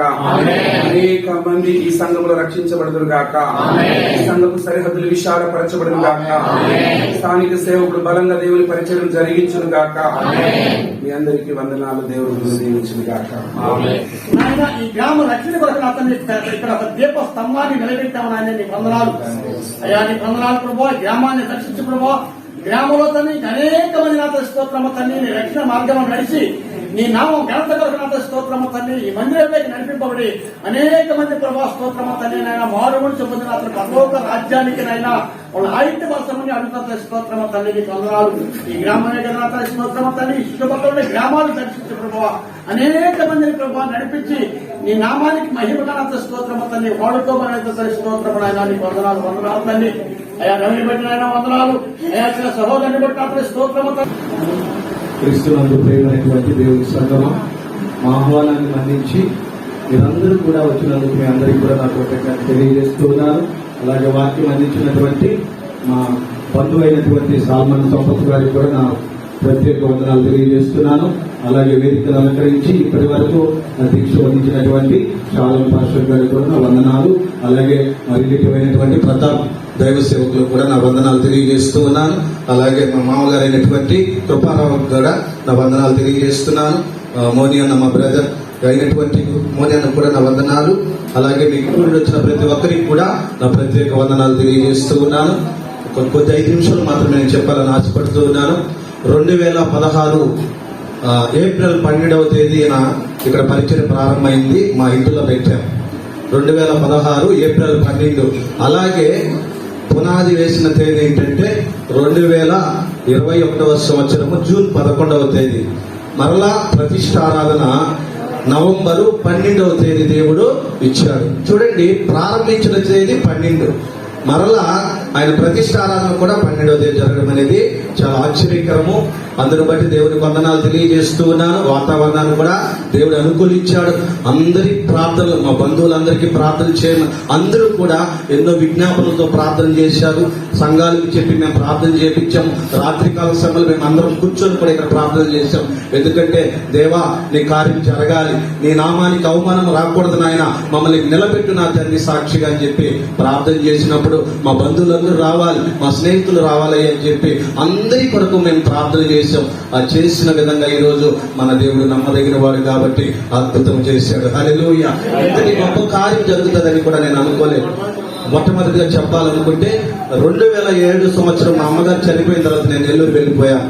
మా అమ్మగారు చనిపోక ముందు నెల్లూరుకి వెళ్ళరా, నీకు ఎక్కడ ఎవరు ఉండరు, నువ్వు వెళ్ళిపో నెల్లూరుకి అని చెప్పి మా అమ్మ చనిపోయిన ముందు కొన్ని మాటలు ఎందుకు చెప్పారో నాకు తెలియదు, కానీ మా అమ్మగారు చెప్పారు, నువ్వు ఇక్కడ ఉన్న అవసరం లేదు, 2007 నువ్వు మనందరూ బంధువులు అక్కడ ఉన్నారు, నువ్వు అక్కడికి వెళ్ళిపో అని చెప్పినప్పుడు నేను 2000 మా అమ్మగారు చనిపోయిన తర్వాత 2007లో నేను మ్యారేజ్ నా 2007 జనవరి 23వ తేదీ అయింది. తర్వాత మేము మా అమ్మగారు వచ్చి జూన్లో చనిపోయారు, సెప్టెంబర్లో చనిపోయారు 10వ తేదీ. అలాగే అయిపోయిన తర్వాత నేను నెల్లూరుకి వెళ్ళడం జరిగింది. మరి నెల్లూరుకి వెళ్ళాను కదా, నేనేం చేయాలి? నాకు ఒకే ఆశ ఏంటంటే నెల్లూరుకి వెళ్తున్నాను, నేను ఇక రాను. నా ఆశ ఏంటంటే నెల్లూరుకి వెళ్తున్నాను కదా, నా బంధువుల దగ్గర ఉంటాను, నాకు అందరూ కూడా సపోర్ట్గా ఉంటారు, మా అందరితో కలిసి నేను సంతోషంగా జీవిస్తాను అనుకున్నాడు. కానీ దేవుని ప్రణాళిక అది కాదు. ఆయన నన్ను సేవకుడిగా నిలబట్టాడు, ఆశపడ్డాడు. కాబట్టి ఈ రోజు ఈ సన్నిధిని నాకు దేవుడు ఇచ్చాడు. హల్లెలూయా. ఇంతటి గొప్ప ఆశీర్వాదకరమైనటువంటి మందిరం నాకు ఇచ్చాడు. అలాగే మొట్టమొదటిగా నేను చెప్పాల్సి, ఇంత ఆత్మీయంగా నేను ఎదగడానికి కారణం ఎవరంటే నా ఆత్మీయ తల్లి అన్నమ్మ గారు. మొట్టమొదటిగా చెప్పాల్సిన క్రెడిట్ ఏంటంటే నా ఆత్మీయ తల్లి అన్నమ్మ గారు ఎన్నో సంవత్సరాలు, మాకు 30 సంవత్సరాల నుంచి ఆమెతో సహవాసం. మాకు జన్మనిచ్చిన తల్లిదండ్రులు ఉండొచ్చు, కానీ నాకున్నటువంటి ఆత్మీయ తల్లి ఎవరంటే మా అన్నమ్మ గారు. అలాగే వాళ్ళ కొడుకు గారు ఇక్కడ వచ్చున్నారు, మోని కుమార్ గారు. వాళ్ళు మమ్మల్ని ఎంతో సేవలు పాల్పొచ్చారు. ఎందుకంటే ఈ రోజు ఆ సేవలో నేను ఉన్నానంటే ఆంటీ ప్రతిరోజు కూడా నన్ను వెన్ను తట్టేది. రేపు భయపడకు, దేవుడు సహాయం చేస్తాడు నీకు అని చెప్పి ఎన్నో మార్లు కూడా ప్రోత్సహిస్తూ ఉండేది. అలాగే నేను 2011వ సంవత్సరంలో నేను డౌలీ చెప్పి, నేను మామూలుగా సాల్మన్ సంపత్ కుమార్ చెప్పినట్లు నేను ఆషామాషిగా ఉండేవాడిని. నేను మ్యారేజ్ అయ్యేదాకా ఎలా పడితే అలా జీవించేవాడిని. అంటే సంఘంకి వెళ్ళాలి అంటే ఆ డౌలీ చర్చికి వెళ్ళేది, ఆ ప్రభు బల తీసుకునేటప్పుడు కూడా నేను ఏం చేసేవాడిని అంటే అసలు తీసుకోవాలో కూడా తెలియదు. వెంటనే ఆమె అనేటప్పుడు వెళ్ళేది, ప్రభు కూడా చేయి పెట్టేసేది. అంటే దేవుణ్ణి తెలుసుకోమన్నప్పుడు. అలాగే 2011వ సంవత్సరం వెళ్తూ అక్కడ ఒక అనౌన్స్మెంట్ చేశారు, బైబిల్ ట్రైనింగ్ చేయాలని మీకు ఎవరికైనా ఆశ ఉంటే చెప్పండి అని చెప్తే నాకైతే ఒక ప్రేరణ కలుగుతుంది. మళ్ళీ నాకు ఒక డౌట్ వచ్చింది, నేను చేయగలనా, నేనేమైనా చేయగలనా అని చెప్పి, నాకు అవసరం లేదని చెప్పి నేను గట్టిగా అనుకునేసి మరలా వద్దని ఆపేశాను. మరలా ఎందుకో దేవుడు మరలా అయ్యా కొన్ని సీట్లు ఖాళీ ఉన్నాయి, మరలా మీరు ఏమైనా వేసుకోవచ్చు అని చెప్పినప్పుడు అప్పుడు మళ్ళీ దేవుడు నా కోసమేమో ఈ ఏర్పాటు చేసేయమని చెప్పి వెంటనే అప్లికేషన్ ఫిలప్ చేసుకున్నాను, అమౌంట్ కట్టేశాను. ఫిలప్ చేసి వెంటనే ఫోటోలు అతికించి ఇచ్చేశాను. అలాగే 2013-15 సంవత్సరంలో నా బీటీహెచ్ కోర్సు పూర్తి అయిపోయింది. మరి ఈ కోర్సు పూర్తయింది కదా దేవా, నేను ఏం చేయాలి, నేను ఎక్కడికి వెళ్ళాలి అని చెప్పి ఆ ప్రార్థన చేస్తూ ఉన్నప్పుడు నేను ఒక్కొక్కసారి ఆదివారం రోజు ప్రతి ఒక్కరిని సంఘాలలో తెలిసిన వాళ్ళని, బ్రదర్ నువ్వు వాక్యం చెప్తావంటే ఎక్కడెక్కడికి వెళ్ళి నేను వాక్యాలు చెప్పేవాడిని. నెల్లూరులో అనేక సంఘాలకు తిరిగాను వాక్యాలు చెప్తూ. మళ్ళా వాళ్ళు పిలిచినప్పుడు ఆదివారం ఎప్పుడు వస్తుందా నేను వాక్యం చెప్పాలి ఆశ ఉండేది. మరి ఆశ ఉన్నప్పుడు దేవుడు నన్ను బలపరుస్తూ ప్రతి ఆదివారం కూడా ఎక్కడో ఒకరికి వెళ్ళి నేను సంఘంలో పరిచయం చేసేవాడు. అలా చేస్తూ ఉన్న సమయంలో ఒకనొక సమయంలో దేవుడు మాట్లాడుతున్నాడు నాతో. మాట్లాడినటువంటి ప్రార్థన చేస్తూ ఉన్నా, అయ్యా నేనేం చేయాలి ప్రభు అని చెప్తే యెషయా గ్రంథం 61వ అధ్యాయం 1వ వచనం ఒకసారి నాతో మాట్లాడాడు. ఒకసారి చూద్దాం. ఈ దర్శనం ద్వారా నాకు ప్రార్థనలో చూపించాడు. యెషయా గ్రంథం 61వ అధ్యాయం 1వ వచనం.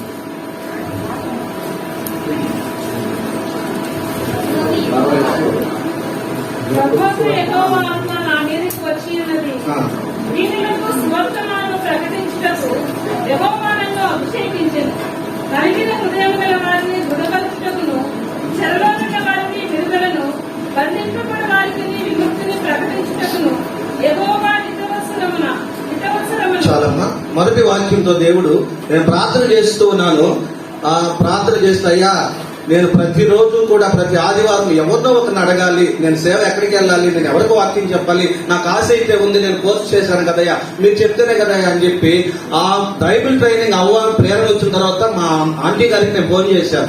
ఆత్మీయుల తల్లికి ఫోన్ చేసినప్పుడు, ఆంటీ నేను ఇక్కడ బైబిల్ ట్రైనింగ్ చేయాలనుకుంటున్నానంటే ప్రార్థన చేసింది ఆంటీ. నా కోసం ప్రార్థన చేసి చేయమన్నాడు రా నిన్ను, నువ్వు ఖచ్చితంగా చేయి అని చెప్పి నన్ను ప్రోత్సహించింది.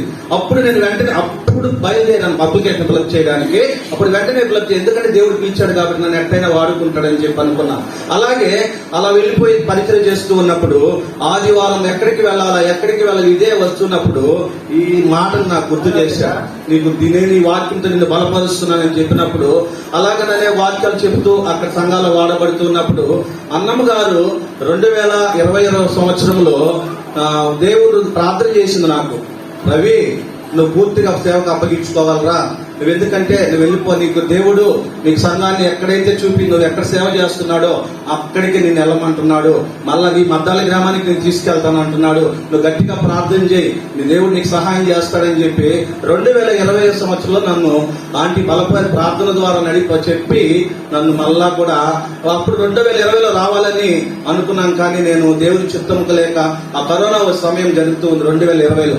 అలాగే 2021 మే ఇక్కడికి వచ్చింది ఏప్రిల్ 15వ తేదీ. దేవుడు ఆంటీ నేను ఎక్కడికి వెళ్తున్నా సరే ఆంటీ దగ్గర ప్రార్థన చేయించుకుంటాను. ఆంటీ ఏంటి పరిస్థితి, నేను ఎక్కడికి ప్రార్థన చేయండి అంటే నాకు చెప్పండి అంటే దేవుడితో ఏం మాట్లాడి చెప్పండి అంటే నేను అడిగేవాడిని.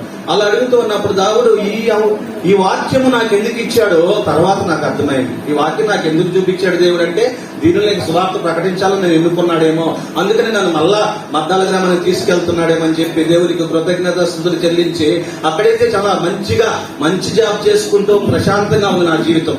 ఇక్కడ మళ్ళా నేను బయలుదేరాను. ఒకే మాట చెప్పాడు, నేను వెళ్తున్నప్పుడు నేను నీకు సహాయం చేస్తానని చెప్పాడు. హల్లెలూయా, నువ్వు వెళ్ళు, నేను నీకు సహాయం చేస్తానని చెప్పినప్పుడు 2000 జూను 21లో 11వ తేదీ పునాది వేసాము. అలాగే నవంబర్ 12వ తేదీ 1.5 సంవత్సరం అయింది ఆలయం కట్టి. దేవుడు ఇంత గొప్ప కార్యము చేశాడంటే అది దేవునికే ఘనత. హల్లెలూయా. ఇది మనం చేతుల పని కాదు. ఎవరు కూడా ప్రతి విషయంలో కూడా నన్ను వెన్నంటి ప్రోత్సహించినటువంటి వ్యక్తి మా చిన్న బావ గారు ఉన్నారు.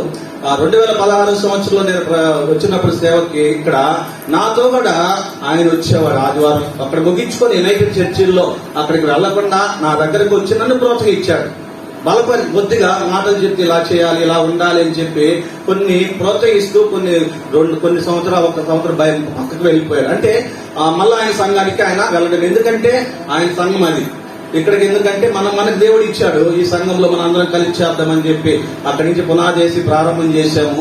దేవుడు ఇంత గొప్ప కార్యం జరిగించి అద్భుత కార్యాలు చేశాడు. మేమైతే ఒకటి అనుకున్నాం, మా బావగారు నేను మాట్లాడుకున్నాం, ఒక చిన్న రేకులుగా వేసేసుకుంటాంలే, మనకైతే సాధ్యం కాదనుకున్నాం.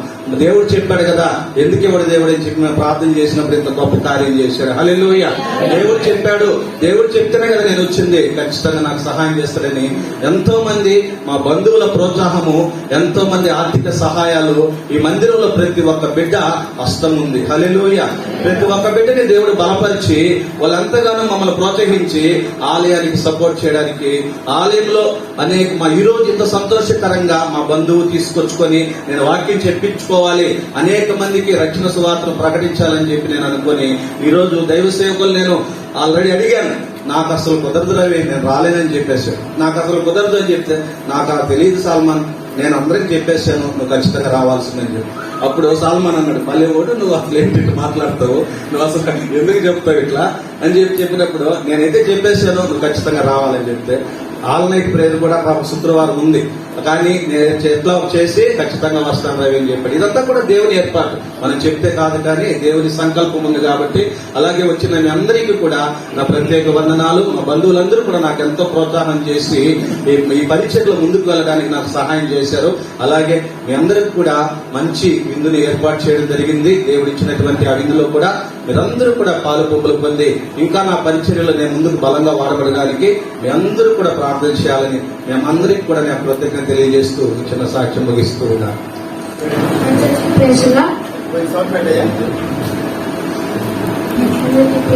నా పేరు డి నిర్మల్సన్, శరశ్వరరావు గారి మనవాడిని. చిన్న కవితలు రాశాను.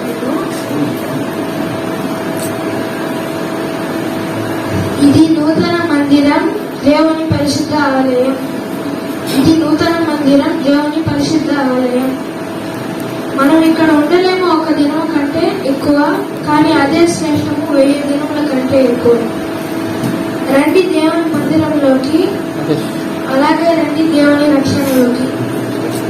రండి దేవుని మందిరంలోకి, అలాగే రండి దేవుని రక్షణలోకి.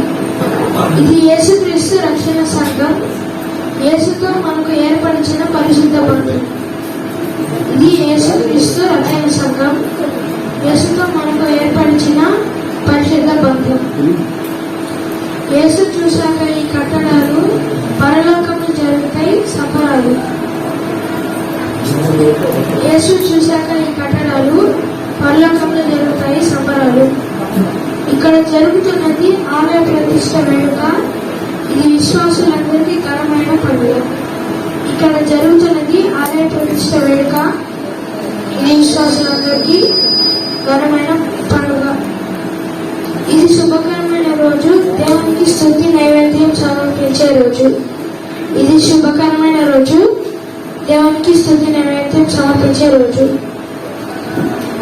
ఆరగించండి అందరూ పసందైన విందని మతాల గ్రామం ఉంది.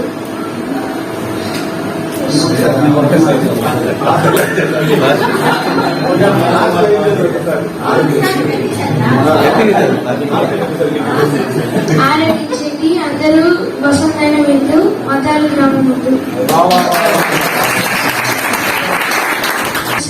పాస్టర్ అంకల్కి, ప్రతాప్ పెద్దకి, సాయి పెద్దకి, రవి మామకి వందనాలు. మందిరము ప్రభా కృతజ్ఞతలు చెల్లించుకుంటున్నా. అతని గ్రామాన్ని మీరు ప్రేమించి ఇది తూర్పునకు, దక్షిణమునకు, పడమరకు, ఉత్తరమునైనా విస్తరించునగాని ప్రార్థిస్తున్నా ప్రభా. అనేక వందల మంది అనేక పరిసర గ్రామముల నుంచి నాయన అన్ని జనులు రక్షణతో ఈ మందిరానికి వచ్చుదురు కాక నా తండ్రి. ఈ మందిరంలో ఇది మొదలుకొని పరిశుద్ధాత్మ దేవుని యొక్క ప్రవాహ జలములు ప్రవహించును కాకని ప్రార్థిస్తున్నా ప్రభా. శ్రేష్టమైన స్వచ్ఛమైనటువంటి వాక్యం ఇక్కడ అందించబడును కాకని ప్రార్థిస్తున్నా ప్రభా. ఈ స్థలంలో పరిశుద్ధాత్మ దేవుని యొక్క అద్భుతమైన ఆశ్చర్యమైన కార్యములు రెండవ రాకడ వరకు సంఘం ఎత్తబడేంత వరకు జరుగును కాకని ప్రార్థిస్తున్నా ప్రభా. జ్ఞాపకం చేసుకొని ప్రభా కృప అనుగ్రహించండి. జీవ జల ప్రభా ఎన్నో అద్భుతాలు జరగాలి, ఎన్నో ఆశ్చర్యమైన కార్యాలు జరగాలి, అనేక మందిని ఆకర్షించుకోవాలి, అనేక సంఘాలు కట్టడానికి ద్వారాలు తెరవాలి. సంఘం ఎప్పుడు కూడా ప్రగతి పదములో ప్రయాణము చేయనుగాకని ప్రార్థిస్తున్నా ప్రభా. నీ దాసు రవి గారిని వారి సత్యమైన కుటుంబాన్ని అభిషేకించి ఎన్నిందుల ఆత్మశక్తి చేత నింపి నాయన బహు బలముగా వాడుకోండి. నేను సంపూర్ణమైన భయభక్తులు కలిగి అయ్యా నిరంతరం మీద ఉన్నారు తండ్రి. ఆశీర్వాదాలు తీసుకుందాం. మన పరమ తండ్రి అయిన యెహోవా దేవుని యొక్క ప్రేమ, తన ప్రియ కుమారుడు మన రక్షకుడైన యేసు ప్రభువు వారి కృప, పరిశుద్ధాత్మ దేవుని యొక్క అన్యోన్యమైన సహవాసం, త్రియేక దేవుని యొక్క ఆశీర్వాదాలు, శాశ్వతమైన కృపా దివ్యులకు సంఘానికి, స్థానిక సంఘ కాపరికి, వారి కుటుంబానికి, మనందరికీ సదాకాలము తోడై ఉండి నడిపించుగాక. ఆమేన్, ఆమేన్, ఆమేన్. ప్రభు నామములో అందరికీ